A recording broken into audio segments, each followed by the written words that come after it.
नमस्कार दोस्तों, मेरा नाम है अंकित और स्वागत करता हूं आपका स्टडी क्रक्स पर। दोस्तों, आज की वीडियो में हम डिस्कस करेंगे इस हफ्ते के top 25 plus weekly current affairs के क्वेश्चन जिनके आगे एग्जाम में पूछे जाने के चांसेस हैं। और साथ ही हमने मोस्टली क्वेश्चन के साथ कई फोटोज़ भी इंक्लूड की हुई है जिससे आपकी अंडरस्टैंडिंग बेटर हो सके। So friends, welcome to Study Crux. अगर आप हमारे चैनल में नए हैं और वीडियो आपको पसंद आती है तब आप इस रेड बटन पर क्लिक करके हमसे जुड़ सकते हैं और इस वीडियो को अपने दोस्तों के साथ शेयर कर सकते हैं। तो चलिए देखते हैं आज का पहला क्वेश्चन। तो पहला क्वेश्चन है, किस राज्य में युवाओं को आर्थिक सहायता देने के लिए स्वयं योजना का शुभारंभ किया गया है? तो इसका सही जवाब है ऑप्शन डी, असम। असम में दोस्तों युवाओं को आर्थिक सहायता देने के लिए स्वयं योजना का शुभारंभ किया गया है। स्वयं योजना का यहाँ पे फुल फॉर्म भी है स्वामी विवेकानंद असम यूथ एम्पावरमेंट। स्वयं योजना के तहत राज्य के युवाओं को कोई भी नया स्टार्टअप शुरू करने के लिए राज्य सरकार की ओर से 50,000 रुपये की आर्थिक मदद मुहैया कराई जाती है। तो आपको याद रखना है कि स्वयं योजना की शुरुआत भारतीय राज्य असम में हुई है। देखते हैं next question. Doctor Neena Malhotra को किस देश में भारत का राजदूत नियुक्त किया गया है? तो इसका सही जवाब है ऑप्शन ए, इटली। यूरोपीय देश इटली में डॉक्टर नीना मल्होत्रा को भारत का नया राजदूत नियुक्त किया गया है। ये दोस्तों डॉक्टर नीना मल्होत्रा जो कि इटली में भारत की नई राजदूत होंगी। देखते हैं नेक्स्ट क्वेश्चन। पर्यावरण संरक्षण के लिए आई रखवाली ऐप किस राज्य में लॉन्च किया गया है? तो यहाँ पे इसका सही जवाब होगा ऑप्शन बी, पंजाब। पंजाब में कैप्टन अमरिंदर सिंह की सरकार ने पर्यावरण संरक्षण को बढ़ावा देने के लिए और राज्य में हरियाली पैदा करने के लिए आई रखवाली ऐप लॉन्च किया है। कैप्टन अमरिंदर सिंह को उम्मीद है कि इस ऐप की सहायता से राज्य के लोग हरियाली को बढ़ाने के प्रति जागरूक होंगे। देखते हैं नेक्स्ट क्वेश्चन।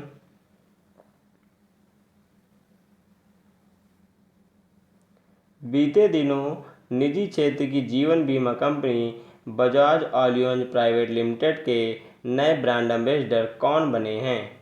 तो इसका सही जवाब है ऑप्शन डी, आयुष्मान खुराना। ये दोस्तों बॉलीवुड एक्टर आयुष्मान खुराना जिन्हें बीते दिनों निजी क्षेत्र की जीवन बीमा कंपनी बजाज एलियांज के नए ब्रांड एम्बेसडर के रूप में नामित किया गया है। देखते हैं नेक्स्ट क्वेश्चन। किस देश के फुटबॉल फेडरेशन ने महिला पुरुष टीम को समान वेतन देने का नियम पारित किया है? तो इसका सही जवाब है ऑप्शन ए, ब्राज़ील। ब्राज़ील देश के फुटबॉल फेडरेशन ने महिला पुरुष दोनों खिलाड़ियों को समान वेतन देने का नियम पारित किया है। दोस्तों, ऑस्ट्रेलिया, न्यूजीलैंड और नॉर्वे के बाद ब्राज़ील चौथा देश बन गया है जो अपने महिला पुरुष टीम दोनों खिलाड़ियों को समान वेतन देने का नियम जिसने बनाया है। देखते हैं नेक्स्ट क्वेश्चन। फ्रांस से खरीदे गए राफेल लड़ाकू विमान को भारतीय वायुसेना के किस स्क्वाड्रन में शामिल किया जाएगा? तो दोस्तों ये क्वेश्चन बहुत ज़्यादा इम्पोर्टेंट है क्योंकि ये तो सब कोई जानता है कि राफेल विमान फ्रांस से खरीदे गए हैं। अब भारत भी आ चुके हैं। बीते दिनों 29 जुलाई के दिन फ्रांस से भारत में 5 राफेल विमान आए थे। लेकिन यहाँ पे क्वेश्चन ये बनेगा कि इन राफेल लड़ाकू विमानों को किस स्क्वाड्रन में शामिल किया गया है? तो यहाँ पे इसका सही आंसर है ऑप्शन ए, गोल्डन एरो। तो गोल्डन एरो स्क्वाड्रन में राफेल लड़ाकू विमान को शामिल कर दिया गया है। आप देख सकते हैं ये हैं राफेल विमान जिन्हें बीते दिनों गोल्डन एरोज स्क्वाड्रन में शामिल कर दिया गया है। देखते हैं नेक्स्ट क्वेश्चन। ब्रिक्स खेल 2020 की मेजबानी किस देश को सौंपी गई है? तो यहाँ पे इसका सही जवाब है ऑप्शन सी, भारत। भारत के दोस्तों हरियाणा राज्य में ब्रिक्स खेल 2020 की मेजबानी की जाएगी। तो यहाँ पे इसका सही जवाब है ऑप्शन सी, भारत। यहाँ पे आप जानते हैं दोस्तों कि आई से आपका इंडिया यानी कि ब्रिक्स का एक महत्वपूर्ण सदस्य देश है भारत। ब्रिक्स के बारे में आपको बताएं दोस्तों, तो BRIC यानी कि ब्राज़ील, रसिया, इंडिया और चाइना, ये चारों देशों को मिलाकर 2006 में ये फेडरेशन बना था और वर्ष 2010 में साउथ अफ्रीका को भी इस फेडरेशन में शामिल किया गया था। देखते हैं नेक्स्ट क्वेश्चन। केंद्र सरकार ने तमिलनाडु के किस जिले को राज्य का पूरी तरीके से डिजिटल अर्थव्यवस्था वाला जिला घोषित किया है? तो यहाँ पे इसका सही जवाब है ऑप्शन बी, विरुधुनगर। दोस्तों, तमिलनाडु में एक ज़िला है विरुधुनगर, जिसमें सभी कारोबार जो है ऑनलाइन ट्रांजैक्शन के द्वारा होता है, यानी कि राज्य में जितने भी व्यापारी हैं, जितने भी छोटे बड़े उद्योग धंधे करने वाले हैं, वो नकदी का प्रयोग कम करते हैं और ऑनलाइन ट्रांजैक्शन पर भरोसा जताते हैं। तो इसी आधार पर केंद्र सरकार ने तमिलनाडु के विरुधुनगर जिले को राज्य का पूरी तरीके से डिजिटल अर्थव्यवस्था वाला जिला घोषित किया है। देखते हैं नेक्स्ट क्वेश्चन।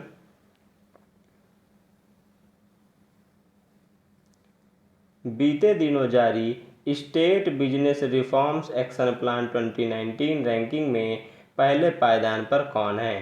तो इसका सही जवाब है ऑप्शन बी, आंध्र प्रदेश।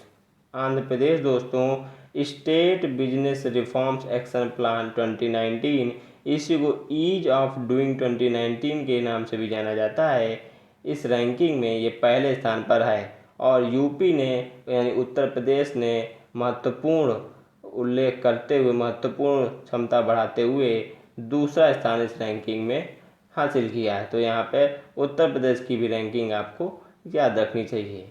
देखते हैं नेक्स्ट क्वेश्चन।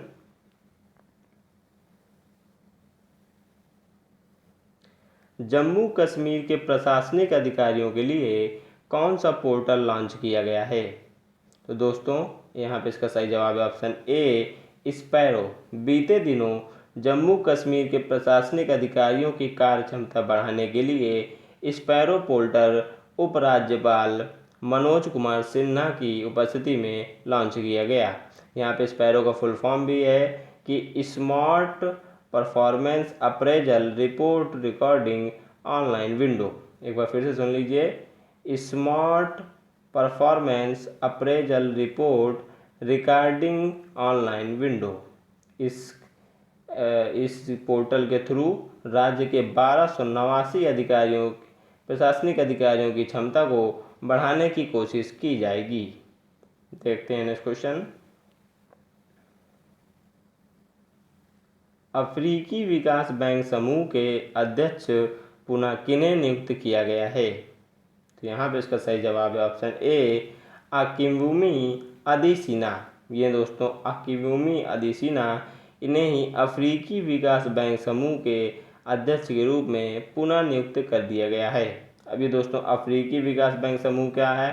तो दोस्तों अफ्रीका महाद्वीप के जितने भी देश हैं, आप सभी जानते हैं कि वे काफ़ी पिछड़े हुए अवस्था में हैं, तो उन सभी देशों को विकसित करने के लिए, उन्हें विकास की नई नई परियोजनाओं के लिए ये ऋण प्रदान करता है अफ्रीकी विकास बैंक समूह, जिसकी स्थापना वर्ष 1964 में हुई थी और इसका हेडक्वार्टर है अफ्रीकी देश आइवरी कोस्ट की कैपिटल अबेदेजान में।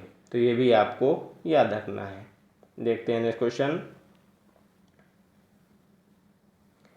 फार्मूला 1 या F1 इटालियन ग्रैंड प्रिक्स 2020 के विजेता कौन हैं? तो यहाँ पे इसका right answer option A, Pierre Gasly. ये दोस्तों इटली के ही हैं ये फार्मूला 1 ड्राइवर और इन्होंने ही इस साल की इटालियन ग्रैंड प्रिक्स 2020 को जीत लिया है। तो आपको इनका नाम याद रखना है, पियरे गेस्ली। देखते हैं नेक्स्ट क्वेश्चन।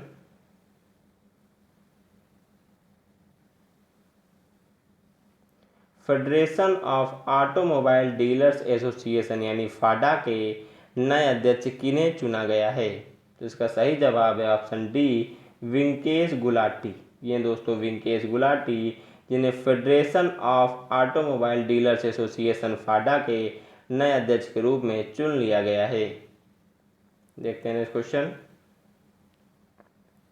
राष्ट्रीय सांख्यिकी कार्यालय यानी कि CSO की रिपोर्ट के अनुसार सबसे कम साक्षरता किस राज्य में है? तो यहाँ पे इसका सही जवाब होगा ऑप्शन डी, आंध्र प्रदेश। दोस्तों इस बार बिहार को पीछे छोड़कर आंध्र प्रदेश जो है ये सबसे कम साक्षरता वाले राज्य की श्रेणी में इसको शामिल किया गया है। और हमेशा की तरह इस बार भी केरल को सर्वाधिक साक्षरता वाले राज्य के रूप में शामिल किया गया है। तो आपको याद रखना है कि सर्वाधिक साक्षरता है भारतीय राज्य केरल की 99 पॉइंट है कुछ, और सबसे कम साक्षरता है आंध्र प्रदेश की। तो यहाँ पे याद रखना है कि बिहार को पीछे छोड़ते हुए आंध्र प्रदेश जो है सबसे कम साक्षरता वाला राज्य बन गया है। देखते हैं नेक्स्ट क्वेश्चन। निम्न में से किस भारतीय राज्य में कोविड-19 विजय रथ का शुभारंभ हुआ है? तो यहाँ पे इसका सही जवाब है ऑप्शन सी, गुजरात। भारतीय राज्य गुजरात में कोविड-19 विजय रथ का शुभारंभ हुआ है। इस अभियान के थ्रू गुजरात के सभी गली मोहल्लों में ये आप देख सकते हैं ये वैन जाएगी और लोगों को कोविड-19 के बारे में जागरूक करेगी और उनसे मास्क लगाने और शारीरिक दूरी की मर्यादाओं का पालन करने का उनसे व्रत रखवाएगी। देखते हैं नेक्स्ट क्वेश्चन।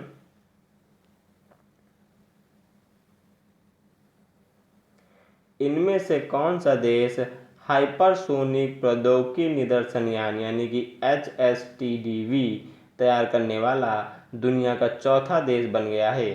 तो इसका राइट आंसर है ऑप्शन बी, भारत। भारत दोस्तों हाइपरसोनिक प्रौद्योगिकी निदर्शन यान तैयार करने वाला दुनिया का चौथा देश बन गया है। भारत से पहले अमेरिका, ब्रिटेन, रूस ये इसका परीक्षण कर चुके हैं। तो आपको याद रखना है कि भारत चौथा देश बन गया है। और ये मिसाइल क्या करती है दोस्तों? तो ध्वनि से यानी कि साउंड से 6 गुना तेज चाल से ये आसमान में जा सकती है ये मिसाइल, और रक्षा क्षेत्र के लिए इसका मील का पत्थर होना माना जा रहा है और इसको DRDO द्वारा विकसित किया गया है। तो ये भी आपको याद रखना है। देखते हैं नेक्स्ट क्वेश्चन। इंदिरा गांधी शांति पुरस्कार 2019 से किसे सम्मानित किया गया है? तो यहाँ पे इसका सही जवाब है option C, sir David Attenborough. ये दोस्तों सर डेविड एटनबरो जिन्हें बीते दिनों पूर्व प्रधानमंत्री मनमोहन सिंह ने इंदिरा गांधी शांति पुरस्कार 2019 से सम्मानित किया है। और दोस्तों सर डेविड एटनबरो BBC के एक प्रसिद्ध पत्रकार हैं और मानवता के विकास के लिए इन्होंने कई डॉक्यूमेंट्री बनाई हैं और उसके लिए काफ़ी काम किया है। इस पुरस्कार के साथ ही सर डेविड एटनबरो को 25 लाख रुपए की पुरस्कार राशि भी प्रदान की गई है। तो देखते हैं नेक्स्ट क्वेश्चन। अंतर्राष्ट्रीय फुटबॉल में निम्न में से कौन 100 गोल करने वाले दूसरे खिलाड़ी बन गए हैं? इसका सही जवाब है ऑप्शन बी, क्रिस्टियानो रोनाल्डो। पुर्तगाल के ये खिलाड़ी हैं क्रिस्टियानो रोनाल्डो, जो कि अब अंतर्राष्ट्रीय फुटबॉल में 100 गोल करने वाले दूसरे खिलाड़ी बन गए हैं। अच्छा ये दूसरे खिलाड़ी बने तो पहले खिलाड़ी कौन है? तो पहले खिलाड़ी हैं ईरान के अली देई। ईरान के ये खिलाड़ी हैं अली देई, अब इन्होंने रिटायरमेंट ले लिया है। इनके 108 गोल हैं अंतर्राष्ट्रीय करियर में और क्रिस्टियानो रोनाल्डो के अब हो गए हैं 101 गोल। तो आपको इन दोनों के नाम याद रखने हैं। देखते हैं नेक्स्ट क्वेश्चन। ऑस्ट्रेलिया ने भारत के साथ व्यापार संबंधों को आगे बढ़ाने के लिए किन 2 व्यक्तियों को व्यापार प्रतिनिधि नियुक्त किया है? तो यहाँ पे इसका सही जवाब है ऑप्शन ए, मैथ्यू हेडन और लीसा सिंह। मैथ्यू हेडन जो कि एक क्रिकेटर हैं और लीसा सिंह ये भारतीय मूल की राजनीतिज्ञ हैं ऑस्ट्रेलिया में। तो इन्हीं दोनों को ऑस्ट्रेलिया ने भारत के साथ व्यापार संबंधों को आगे बढ़ाने के लिए व्यापार प्रतिनिधि नियुक्त किया गया है। तो ये हैं दोस्तों मैथ्यू हेडन और ये हैं लीसा सिंह। देखते हैं नेक्स्ट क्वेश्चन। सोशल मीडिया पर फैल रही खबरों पर नियंत्रण के लिए असोल चीनी अभियान किस देश में शुरू किया गया है? तो यहाँ पे इसका सही आंसर है ऑप्शन बी, बांग्लादेश। पड़ोसी देश बांग्लादेश में सोशल मीडिया पर फैल रही खबरों पर नियंत्रण करने के लिए असोल चीनी या इसी को कहते हैं रियल शुगर अभियान शुरू किया गया है। यहाँ पे दोस्तों आप समझ लीजिए कि असोल क्या होता है, यानी कि असली, असली यानी असल, क्योंकि बांग्ला भाषा में जो है ओ की मात्रा का उच्चारण ज़्यादा किया जाता है। जैसे कि वहाँ पे अगर दमा बोलना हो कि दमा का रोग है तो बोलेंगे कि हमें दोमा है। उसी प्रकार असल को बोलना है असोल, यानी कि यहाँ पे असल, असली खबर की जांच पड़ताल इसमें की जाएगी। देखते हैं next question. National school of drama यानी एनएसडी के नए चेयरमैन कौन बने हैं? तो इसका सही जवाब है ऑप्शन सी, परेश रावल। ये दोस्तों है परेश रावल, जो कि बॉलीवुड के एक जाने माने अभिनेता हैं और इन्हें ही नेशनल स्कूल ऑफ ड्रामा के नए चेयरमैन के रूप में नियुक्त किया गया है। देखते हैं नेक्स्ट क्वेश्चन। कर्नाटक के हुबली रेलवे स्टेशन का नाम बदलकर क्या कर दिया गया है? तो यहाँ पे इसका सही जवाब है option A, Siddharudha Swami railway station. ये दोस्तों सिद्धरूदा स्वामी जो कि एक प्रसिद्ध भारतीय संत हैं और इन्हीं को सम्मान देने के लिए कर्नाटक के हुबली रेलवे स्टेशन का नाम बदलकर सिद्धरूदा स्वामी रेलवे स्टेशन कर दिया गया है। बीते दिनों दोस्तों उत्तर प्रदेश के वाराणसी के निकट मंडुआडीह रेलवे स्टेशन का नाम बदलकर बनारस रेलवे स्टेशन कर दिया गया था। तो इन दोनों स्टेशनों के नाम और इनके परिवर्तित नए नाम आपको याद रखने चाहिए आने वाली परीक्षाओं की दृष्टि से। देखते हैं नेक्स्ट क्वेश्चन। क्रिसिल जो कि एक प्रसिद्ध रेटिंग एजेंसी है, इसने वित्त वर्ष 2020-21 में भारत की जीडीपी कितने प्रतिशत रहने का अनुमान लगाया है? तो इसका सही जवाब है ऑप्शन बी, -9%। क्रिसिल ने वित्त वर्ष 2020-21 के लिए भारत की जीडीपी को लगभग पाताल लोक में भेजते हुए -9% रहने का अनुमान लगाया है। और दोस्तों चालू वित्त वर्ष की पहली तिमाही यानी कि अप्रैल, मई और जून में जो है -23.9% की ऐतिहासिक गिरावट भारतीय अर्थव्यवस्था में देखी गई है। तो आपको दोनों आंकड़े अर्थव्यवस्था के याद रखने चाहिए। देखते हैं next question. Akhil Bharatiya tennis संघ के नए अध्यक्ष कौन बने हैं? तो यहाँ पे इसका सही आंसर है ऑप्शन बी, अनिल जैन। ये दोस्तों अनिल जैन और इन्हें ही अखिल भारतीय टेनिस संघ के नए अध्यक्ष के रूप में निर्विरोध चुन लिया गया है। देखते हैं नेक्स्ट क्वेश्चन। बीते दिनों विश्व का सर्वश्रेष्ठ बैंक किसे घोषित किया गया है?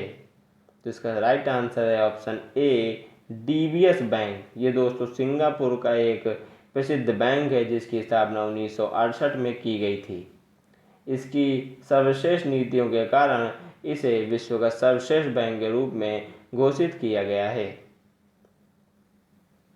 आप देख सकते हैं डीबीएस बैंक जो कि सिंगापुर का एक बैंक है। आइए अब देखते हैं इस सप्ताह हुए प्रमुख निधन। तो इस सप्ताह दोस्तों ऑस्कर विजेता निर्देशक जीरी मेंजल का निधन हो गया है, जिनकी 1968 में एक पिक्चर रिलीज हुई थी जिसका नाम था, क्या नाम था उसका, क्लोजली वॉच्ड ट्रेन्स। ये दोस्तों चेक गणराज्य के एक प्रसिद्ध फिल्म निर्देशक थे और इनकी जो फिल्म का नाम था क्लोजली वॉच्ड ट्रेन्स, इसको 1968 में ऑस्कर अवार्ड मिल चुका था और इन्हीं का इसी सप्ताह निधन हो गया है। इसी सप्ताह दोस्तों भारत में रेडियो खगोल विज्ञान के जनक कहे जाने वाले डॉक्टर गोविंद स्वरूप का भी निधन हो गया है। मूलतः ये उत्तर प्रदेश के निवासी थे और इनके निधन पर पीएम मोदी ने भी शोक प्रकट किया है।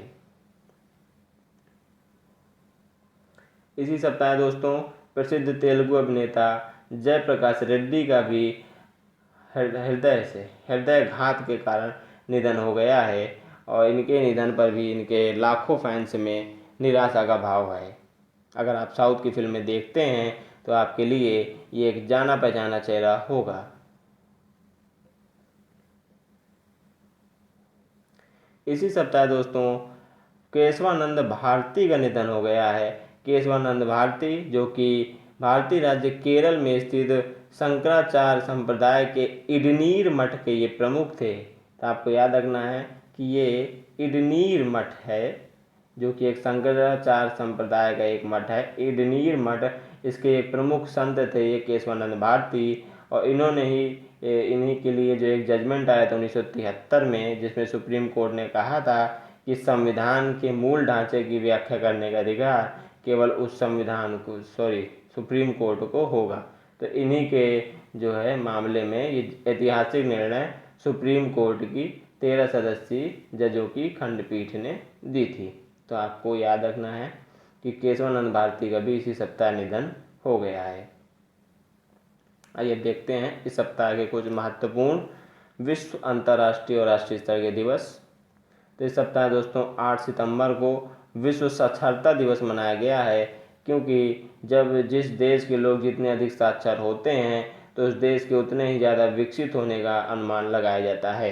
जैसे कि आप यूएसए की बात करें तो यूएसए में सर्वाधिक साक्षरता मिलेगी, जापान की बात करें, रसिया की बात करें, तो जितने भी विकसित देश हैं वहाँ पे आपको साक्षरता 100% मिलेगी। तो इसीलिए कहते हैं कि अपने बच्चों को पढ़ाइए, जिससे कि वे आगे चलकर देश की अर्थव्यवस्था में अपना योगदान दे सकें। तो राष्ट्रीय महत्व को देखते हुए और अंतर्राष्ट्रीय विकास के लिए हर साल 8 सितंबर को विश्व साक्षरता दिवस मनाया जाता है।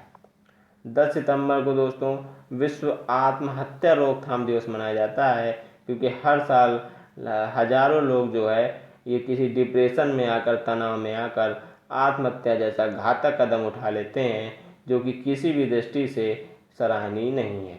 तो आत्महत्या को रोकने के लिए हर साल 10 सितंबर को विश्व आत्महत्या रोकथाम दिवस मनाया जाता है।